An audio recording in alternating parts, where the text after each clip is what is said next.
¿Y si te dijera que el mayor obstáculo en tu vida no es el mundo, ni las circunstancias, ni las personas a tu alrededor, sino tú mismo? Muchos de nosotros vivimos atrapados en un ciclo silencioso de autosabotaje. Dudamos, postergamos, nos escondemos detrás del miedo al fracaso, y lo disfrazamos de lógica o precaución. Pero, ¿cómo salimos de esa prisión interna sin destruirnos en el proceso? Hoy, con la mirada de Dostoyevsky, vamos a descubrir cómo dejar de hacernos daño sin darnos cuenta, y empezar a construir una vida más libre, más valiente y más auténtica. Este video explora el concepto del autosabotaje existencial a través del lente de Notas del subsuelo, de Fyodor Dostoyevsky, y cómo podemos usar esa oscuridad como espejo para transformarnos. En vez de enfocarse en cómo destruir tu vida, aquí reflexionamos sobre cómo reconocer y superar los patrones destructivos internos que sabotean nuestro crecimiento, relaciones y propósito. Reconocer la conciencia como doble filo. La hiperconciencia del protagonista lo paraliza. ¿Te suena familiar? El primer paso para liberarte del autosabotaje es observar con honestidad esa voz interna que lo complica todo. No para eliminarla, sino para dejar de obedecerla ciegamente. La conciencia humana es uno de nuestros dones más poderosos, pero también puede convertirse en un arma contra nosotros mismos. Cuando no se gestiona con sabiduría, se transforma en sobreanálisis, duda constante o parálisis emocional. Pensamos tanto en lo que podría pasar, en lo que salió mal, o en lo que otros pensarán, que dejamos de vivir el presente y tomar decisiones reales.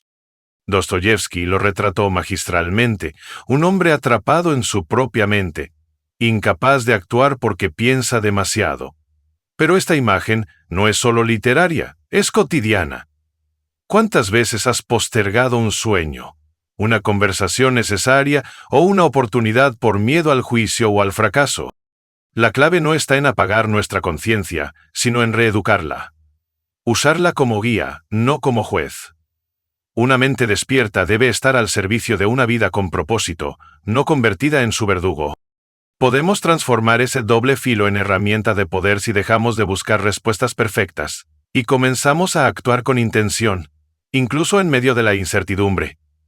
La conciencia debe ser un faro, no una prisión. En tu día a día, cada vez que tu mente intente sabotearte con dudas o miedos, pregúntate: ¿esto me protege o me paraliza? Si la respuesta es lo segundo, agradece esa voz por intentar ayudarte, pero sigue adelante de todos modos. La acción valiente es el único antídoto contra la conciencia sin dirección. Usa tu conciencia para crecer, no para castigarte. Porque ser consciente no significa sufrir más, sino vivir mejor. El orgullo que impide pedir ayuda. El personaje del subsuelo rechaza la ayuda y desprecia la bondad. Muchos hacen lo mismo en la vida real, se aíslan por orgullo o miedo. La verdadera fortaleza es permitirnos ser vulnerables con las personas correctas. El orgullo puede disfrazarse de fortaleza, pero muchas veces es una muralla que construimos por miedo al rechazo, a parecer débiles o a perder el control. En Notas del subsuelo, el protagonista se encierra en una soledad amarga no porque no necesite a los demás, sino porque teme mostrarse vulnerable. Esa actitud lo condena a una vida de aislamiento emocional y resentimiento, donde cada gesto de ayuda es interpretado como una amenaza a su dignidad. En la vida real, sucede lo mismo. Nos convencemos de que podemos con todo, que no necesitamos a nadie. Pero esa mentalidad no es fortaleza, es carga. La verdadera fortaleza radica en reconocer que somos humanos, interdependientes, y que pedir ayuda no nos hace menos valiosos, sino más sabios. Aceptar apoyo no significa rendirse, significa crecer, significa abrir espacio para la colaboración, el aprendizaje y la conexión genuina con los demás. Todos necesitamos en algún momento una palabra de aliento, una guía, una mano amiga. Negarlo es negar una parte esencial de nuestra humanidad. En tu día a día, practica la humildad activa, esa que no se arrodilla pero tampoco se cierra. Atrévete a decir, necesito ayuda, sin sentir vergüenza. Verás cómo las puertas se abren, no solo en lo externo sino también dentro de ti. Porque cuando dejamos de cargar solos con todo, recuperamos la energía para avanzar. Pedir ayuda no es un signo de debilidad, sino una afirmación de inteligencia emocional. Es comprender que el camino hacia una vida plena no se recorre en soledad, sino con la humildad de saber que crecer también implica dejarse acompañar. Sufrir por elección no es libertad. A veces creemos que tener el derecho a sufrir es señal de independencia. Pero sufrir sin propósito no es libertad, es autodestrucción. El dolor puede enseñarte, pero no está ahí para definirte. El sufrimiento es parte inevitable de la existencia, pero hay una diferencia profunda entre el dolor que la vida impone y el que nosotros mismos prolongamos. Elegir conscientemente quedarse en el resentimiento, el autosabotaje o la autocompasión no es una forma de libertad, es una trampa disfrazada de heroicidad. A veces creemos que sufrir por elección nos hace más profundos, más auténticos, más fieles a una verdad interior. Pero, en realidad, muchas veces, solo estamos repitiendo patrones que nos impiden sanar. Dostoyevsky entendía este dilema. Sus personajes no huyen del sufrimiento, pero tampoco se glorifican en él. Lo enfrentan, lo atraviesan, y en el mejor de los casos, lo trascienden. Porque la libertad real no es permanecer encadenado al dolor del pasado, sino decidir qué hacer con ese dolor.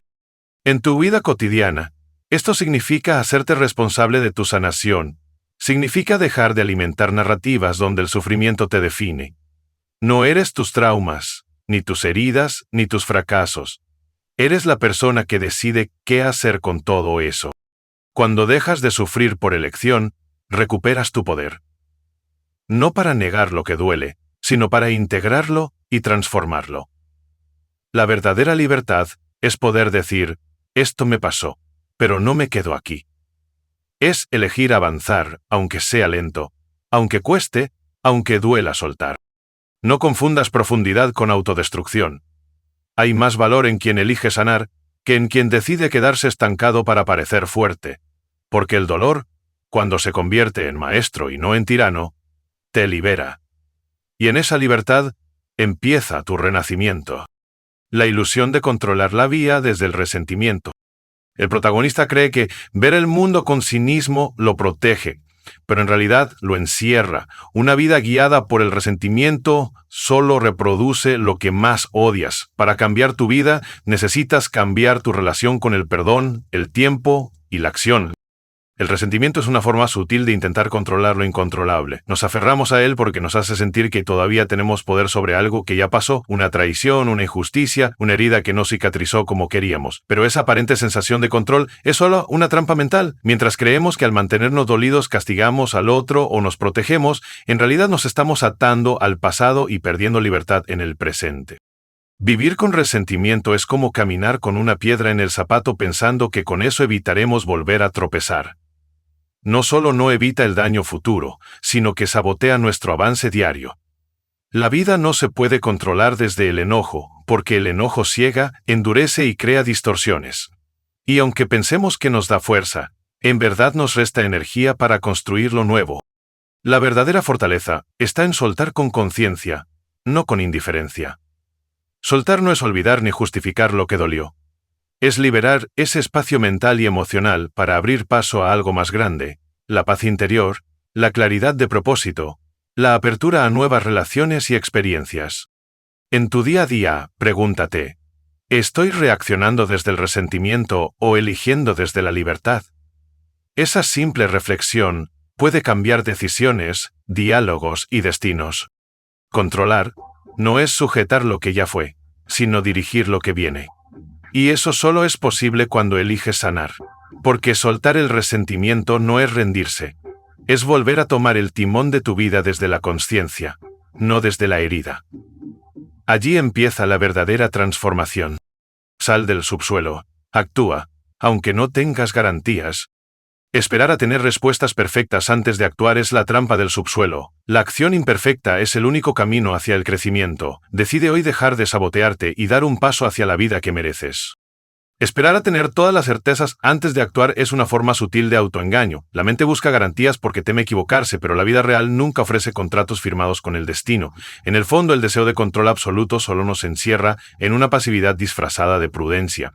El subsuelo, como lo describe Dostoyevsky, es ese lugar mental donde pensamos demasiado, sentimos demasiado y actuamos muy poco.